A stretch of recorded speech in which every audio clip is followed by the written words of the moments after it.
आहत खान चीमा ने गवर्नर पंजाब को एक और लेटर लिखा है जिसमें उन्होंने ये कहा है कि मैं अपने बच्चों के लिए इस पॉलिसी से फायदा नहीं उठाऊंगा, लेकिन इस पॉलिसी को बिल्कुल जारी रहना चाहिए। पंजाब में ये एचिसन कॉलेज बना जिसका पहले चीफ्स कॉलेज नाम था, और इसका मकसद ये था कि यहाँ की जो रॉयल एलीट है, जो जागीरदार हैं या यहाँ के जो मशहूर अहम सियासी खानदान हैं, उनके बच्चों को पढ़ाया जाए।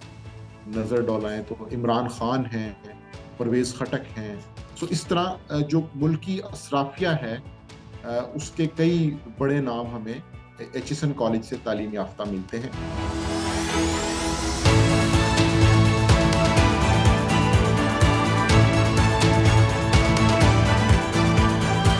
एचिसन कॉलेज लाहौर में ये मामला अभी नहीं शुरू हुआ। इसकी तारीख पर हम नज़र डालें तो 2-3 साल से ये चीज़ डिस्कस हो रही थी। बुनियादी मसला ये है कि किसी भी बड़े कॉलेज में जब कोई स्टूडेंट कॉलेज से लीव लेके किसी दूसरे शहर में चला जाता है या वहाँ पे अपनी स्टडी कंटिन्यू नहीं कर पाता, तो उसे अपनी वो सीट रिटेन करने के लिए वहाँ की माहाना फीस अदा करनी होती है, ताकि वहाँ पर अगर वो दोबारा दाखला लेना चाहें, एडमिशन लेना चाहें या दोबारा उसे कंटिन्यू करना चाहें तो वहाँ पर स्पेस मौजूद हो। ये कई स्कूल्स कॉलेजेस के अंदर ये तरीका राइज है कि अगर आप किसी दूसरे शहर में जा चुके हैं या वहाँ पर मौजूद नहीं हैं, कुछ बच्चे कुरान पाक हिफ्स करना शुरू कर देते हैं, तो उन्हें उस दौरानिए में वो फीस अदा करनी होती है ताकि उनकी सीट वहाँ पर मौजूद रहे।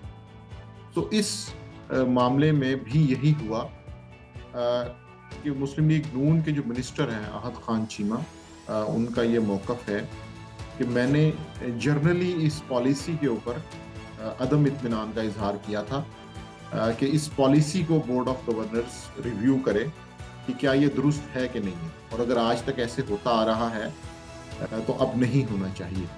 तो इस सारे बुनियादी मसले की वजह से फिर ये सारी की सारी कन्फ्रंटेशन बढ़ी, और प्रिंसिपल एचिसन कॉलेज एक तरफ थे, गवर्नर पंजाब दूसरी तरफ थे। इस सारे मामले के अंदर फिर जब ये मीडिया पर आया तो फिर बहस बढ़ गई, लोगों ने अपने पॉइंट ऑफ व्यू का इजहार किया। इस पॉलिसी के ऊपर भी बात हुई कि क्या ऐसे होना चाहिए कि नहीं होना चाहिए। इस मसले पे भी बात हुई कि अगर ऐसा नहीं होना चाहिए तो क्या किसी वजीर के बच्चों को इसका फ़ायदा देना चाहिए या तमाम जो स्टूडेंट्स हैं उन तक ये सारी मालूमात और ये सारे फ़ायदे पहुंचने चाहिए। तो इस डिबेट के अंदर अब जो लेटेस्ट सिचुएशन है वो ये है कि आहत खान चीमा ने गवर्नर पंजाब को एक और लेटर लिखा है जिसमें उन्होंने ये कहा है कि मैं अपने बच्चों के लिए इस पॉलिसी से फ़ायदा नहीं उठाऊंगा, लेकिन इस पॉलिसी को बिल्कुल जारी रहना चाहिए। ये जो चेंज लाया गया है, ये जो तब्दीली की गई है, ये बहुत पॉजिटिव है, और इसको सामने रखते हुए कई दूसरे बच्चों का भी मुस्तकबिल में फ़ायदा होगा।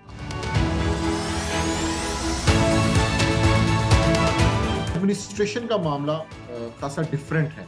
उसकी वजह ये है कि यहाँ पर तालीम हासिल करने वाले लोग भी बाअसर हैं, यहाँ की मैनेजमेंट चलाने वाले लोग भी इन्फ्लुएंशियल हैं। सो हमें कहीं ना कहीं 4-5 सालों में कोई ना कोई ऐसी सिचुएशन देखने को मिलती है कि जिसके अंदर कॉन्फ्लिक्ट ऑफ इंटरेस्ट हो जाता है। यहाँ पर आपने डिस्कस किया कि जिस तरह कशमाला तारिक साहिबा के बेटे का मसला हुआ, उससे पहले 2015 में एक मामला हुआ कि प्रिंसिपल एचिसन कॉलेज आगा गजनफर ने कुछ एडमिशंस में मेरिट को फॉलो करने की कोशिश की। उससे ये हुआ कि कई बड़े नाम जो थे, स्पीकर कौमी असम्बली, साबिक वज़ीर-ए-आज़म, साबिक गवर्नर पंजाब, इस तरह के जो लोग हैं उनकी जो फैमिलीज के बच्चे हैं वो एडमिशन नहीं ले सके। तो वहाँ पर फिर ये एक तनाज़ा खड़ा हुआ जिसे बाद में हल कर लिया गया, प्रिंसिपल को जाना पड़ा। बेसिकली ये सारी कन्फ्रंटेशंस इसलिए होती हैं कि दो बड़े ग्रोह जब आमने सामने आते हैं या दो बड़े लोग आमने सामने आते हैं तो फिर ये मसला पैदा होता है। कई दफ़ा बोर्ड ऑफ गवर्नर्स इसको रिजॉल्व कर पाता है, कई दफ़ा ऐसे होता है कि फिर जो ज़्यादा इन्फ्लुएंशियल होता है उसकी मर्जी चलती है। सो अभी देखना यह है कि प्रिंसिपल का ऑलरेडी टेन्योर इस साल में ख़त्म हो रहा था, तो अभी तो शायद कुछ सुलह सुफाई की कोशिश की जा रही है, लेकिन चूंकि उनका कॉन्ट्रैक्ट ही इस साल ख़त्म हो रहा है तो हो सकता है कि नया प्रिंसिपल यहाँ पर अपॉइंट किया जाए।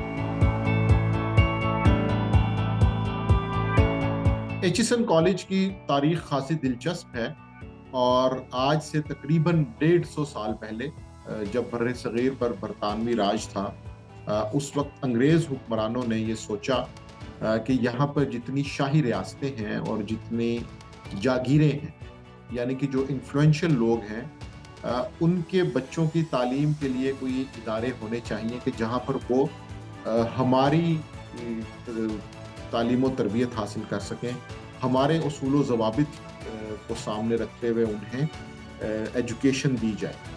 तो इस मकसद के लिए पंजाब में ये एचिसन कॉलेज बना, जिसका पहले चीफ्स कॉलेज नाम था। और इसका मकसद ये था कि यहाँ की जो रॉयल एलीट है, जो जागीरदार हैं या यहाँ के जो मशहूर अहम सियासी ख़ानदान हैं, उनके बच्चों को पढ़ाया जाए। पहले ये कॉलेज अम्बाला में था, जो आजकल इंडियन पंजाब में है, फिर ये लाहौर में शिफ्ट हो गया। उस वक्त इस इलाके को मियाँ मीर कैंट कहा जाता था और गवर्नर हाउस के साथ फिर ये बना। यहाँ पे तकरीबन 200 एकड़ के आसपास जगह है। यहाँ पर पहले एचिसन कॉलेज बोर्डिंग होता था, यानी यहाँ पर हॉस्टल की फैसिलिटी होती थी।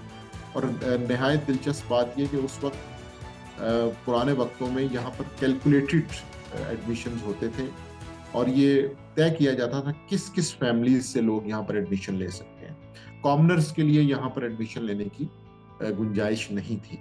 और उसके बाद फिर जैसे जैसे वक्त बदला, हालात बदले, तो अब ऐसा है कि तकरीबन 3000 स्टूडेंट्स यहाँ पर पढ़ते हैं। लेकिन फिर भी कॉमनर्स यहाँ पर नहीं है, उसके लिए ख़ास स्टेटस चाहिए। एडमिशन का एक क्राइटेरिया है, वो होना चाहिए। उनका फ़ी स्ट्रक्चर है जो कि ख़ासा महंगा है, उस पर अमल दरामद एक रिक्वायरमेंट है। तो ये एक कॉम्बिनेशन बनता है। और अभी भी अमूमन बिजनेसमैन, पॉलिटिशियंस और टेक्नोक्रेट्स, जो अहम अफराद हैं, जो इस मुल्क की अशराफिया जिन्हें कहा जा सकता है, उन्हीं के बच्चे यहाँ पर ज़्यादातर तालीम हासिल करते हैं। पार्टीशन तो जितने बड़े नाम थे, जितने सरदार थे, उनकी औलादें इसी कॉलेज से पढ़ी थी। पोस्ट पार्टीशन भी हमारे पास कई ऐसे बड़े नाम हैं, प्रेसिडेंट फारूक लगारी, नवाब अकबर बुगटी, ये सब बड़े नाम एचिसन कॉलेज से थे। और बुनियादी तौर पर जितनी भी मौरूसी सियासत से ताल्लुक़ रखने वाली सियासी फैमिलीज़ हैं या जितने ब्यूरोक्रेट्स हैं, इवन अभी हमारे पाकिस्तानी फ़ौज के एक साबिक लेफ्टिनेंट जनरल चिराग हैदर बलोच, वो भी एचिसोनियन थे। सो इस तरह अमूमन एचिसन से ताल्लुक़ रखने वाले खासे बड़े नाम हैं। मौजूदा दौर में हमारे पास जो नाम हैं उनमें अवैस लगारी हैं, मुस्तफ़ा रमदे हैं, इसी तरह ज़ैन कुरैशी हैं, और उनसे पहले अगर हम नज़र डोलाएं तो इमरान ख़ान हैं, परवेज़ खटक हैं। सो इस तरह जो मुल्की असराफिया है, उसके कई बड़े नाम हमें एचिसन कॉलेज से तालीम याफ्ता मिलते हैं। उसकी वजह ये है कि ये एक क्लास कॉलेज है और यहाँ पर यहाँ की ट्रेडिशंस मुख्तलिफ हैं, यहाँ के एडमिशन क्राइटेरियाज मुख्तलिफ हैं। सो यहाँ पर अमूमन वही लोग आते हैं कि जिनका बड़ी फैमिली से ताल्लुक़ हो। अब थोड़ा सा ट्रेंड चेंज हुआ है, कुछ ब्यूरोक्रेट्स के बच्चे भी यहाँ पर एडमिशन ले सकते हैं, कुछ दूसरे जो इन्फ्लुएंशियल लोग हैं वो भी आ रहे हैं। लेकिन बेसिकली इसे ओल्ड मनी या जो पुराने अमीर ख़ानदान हैं उनका कॉलेज कहा जाता है। देखिए, सेहत का मामला इसलिए भी डिस्कस नहीं किया जा सकता कि वो ऑलरेडी बुजुर्ग हैं और उसके साथ ही वो एक्टिव हैं। वो लम्स में भी बहुत एक्टिव हैं, अपने दूसरे जो उनके वेंचर्स हैं वहाँ पर भी और एचिसन में भी। तो मुझे नहीं लगता कि ये कोई हेल्थ इश्यूज हैं। डेफिनेटली उनको कोई रेजर्वेशंस हैं, जो सिस्टम ऑनगोइंग है या उसके अंदर जो इम्प्लीमेंटेशन के मसाइल हैं या डिसीजन मेकिंग है, उस पर उनकी रेजर्वेशंस हैं। और वो चूँकि एक बड़ा नाम है और उनकी कंट्रीब्यूशन भी बहुत है एचिसन कॉलेज के साथ, उनका नाम एक अरसा से जुड़ा हुआ है, 50 साल से ज़ायद हो चुके हैं, बल्कि इससे भी ज़्यादा हो चुका है। सो शायद उन्हें मौजूदा एडमिनिस्ट्रेशन या मैनेजमेंट कमेटी के कुछ डिसीजन से इख्तलाफ है, जिसकी वजह से उन्होंने ये समझा कि अब उन्हें यहाँ पे नहीं रहना चाहिए, इस बोर्ड से उन्हें अलग हो जाना चाहिए। एचिसन कॉलेज की चूंकि बड़ी रिच हिस्ट्री है, तो इसलिए इसका फ्यूचर भी ब्राइट है। ये कहना मुश्किल है कि यहाँ पर मामलात में, मसाइल में इजाफा हुआ है। वो ऐसे ही है जैसे वहाँ पर स्टूडेंट्स की तादाद बढ़ी है तो कुछ ना कुछ क्वालिटी के इश्यूज आते हैं। इसी तरह इन्फ्लुएंशियल्स जब वहाँ पर होंगे तो कोई ना कोई मसला होगा। लेकिन मुझे नहीं लगता कि इससे कोई एचिसन कॉलेज की ओवरऑल परफॉर्मेंस में कमी होगी, बिकॉज उनकी एक बड़ी स्ट्रॉन्ग बुनियाद है। उसी बेस के ऊपर ये कॉलेज चल रहा है और लोग जनरेशन्स से यहाँ पे हैं, नस्लों से लोग तालीम हासिल कर रहे हैं। कई कई फैमिलीज हैं उनकी तीसरी चौथी नस्ल यहाँ पे तालीम हासिल कर रही है और इसका एक सपोर्ट स्ट्रक्चर बड़ा मजबूत है। इसलिए मुझे नहीं लगता कि ये मामलात की खराबी की तरफ जाएंगे। इन सारी चीज़ों को रिजॉल्व कर लिया जाएगा और ये बात दुरुस्त है कि यहाँ पर प्रिंसिपल के हवाले से खासा इशू देखने में आया है हिस्ट्री में, और इस हवाले से जो बोर्ड ऑफ गवर्नर्स है वो भी हर गवर्नमेंट के साथ चेंज हो जाता है। और लेकिन वहाँ पर भी चूंकि मैंने आपको कहा कि सपोर्ट सिस्टम मौजूद है, वो स्ट्रक्चर्स मौजूद हैं जो एचिसन कॉलेज को लेके चल रहे हैं, सो ये चीज़ें रिजॉल्व कर ली जाती हैं। Thank you for watching the full video. आप में से बहुत से ऐसे लोग हैं जिन्होंने शायद हमारा यूट्यूब चैनल सब्सक्राइब नहीं किया। So if you want to support independent journalism and watch more meaningful content, please subscribe to our YouTube channel.